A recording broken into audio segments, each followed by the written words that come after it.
De même, la manière que l'économie de notre pays a su faire preuve de beaucoup de résilience lors des événements passés, notamment la crise sanitaire Covid-19, la guerre en Ukraine et autres catastrophes dans le monde, j'en appelle à une mobilisation totale de toute notre population. J'aimerais ici inciter le gouvernement à exploiter sérieusement les pistes de résilience de notre économie, telles que l'a toujours recommandé le président de la République, pour faire face aux effets pervers de la mobilisation du fait de l'occupation injuste et barbare de certaines parties de notre pays. Je ne saurais terminer ce chapitre sans évoquer l'exercice rigoureux des moyens de contrôle parlementaire sur les fonds alloués à nos services de défense et de sécurité. Honorables sénateurs et chers collègues, indépendamment de cette situation sécuritaire difficile, la croissance économique de notre pays ne doit pas rester en laisse, surtout en ce qui concerne les infrastructures. Je saisis cette occasion pour exhorter le gouvernement à poursuivre les travaux lancés dans cet élan. Dans ce cadre, je tiens à rappeler la problématique persistante de la mobilité des populations, particulièrement dans les grandes villes, en particulier à Kinshasa. Nous l'avions déjà rappelé lors de la fin de cette session passée, où le trafic devient de plus en plus difficile et perturbe les horaires de travail, tant ceux de l'Assemblée nationale que de ceux de toute la population, ainsi que de la productivité des travailleurs, des étudiants et des élèves. Le gouvernement devrait se pencher sur cette question. Honorables sénateurs et chers collègues, la situation sociale doit aussi nous préoccuper, particulièrement pour nos compatriotes des villes et territoires de localités occupées actuellement par l'armée rwandaise et ses alliés du M23, ainsi que la situation d'insécurité qui en découle.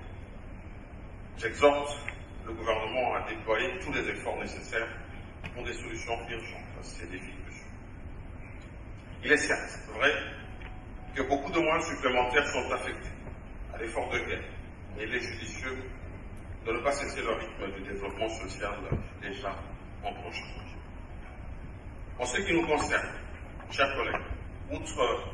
la mise en place d'une pièce de solidarité en faveur de nos compatriotes victimes de la guerre, je nous invite à rester activement engagés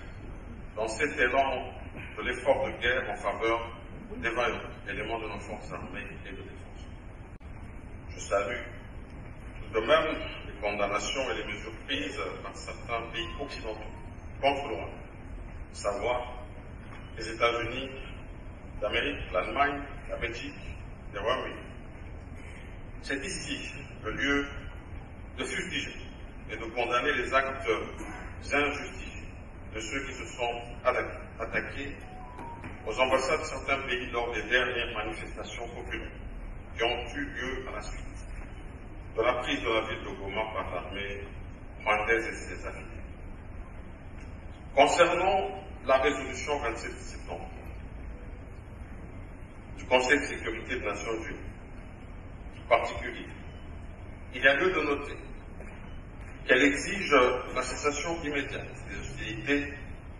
par les groupes armés M23 ainsi que le retrait, sans condition, des forces rwandaises de notre territoire national, marquant ainsi la reconnaissance claire de la gravité de la situation sécuritaire dans la partie est de notre pays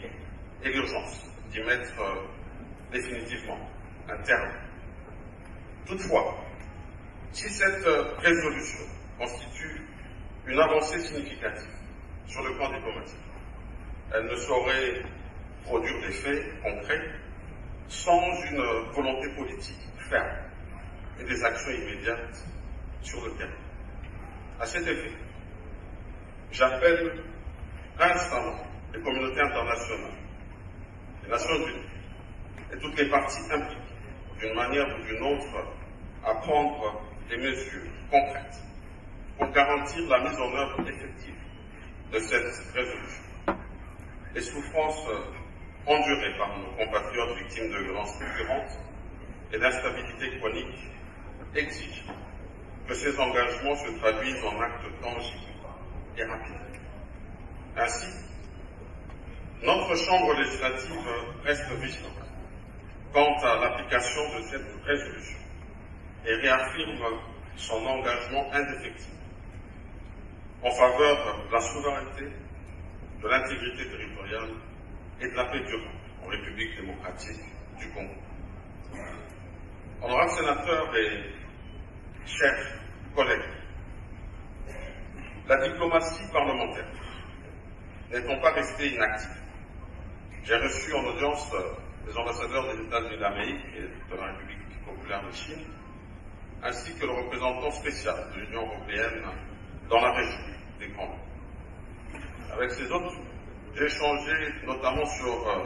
l'agression dans notre pays victime, la violation des droits humains et des dernières décisions prises par l'Union européenne.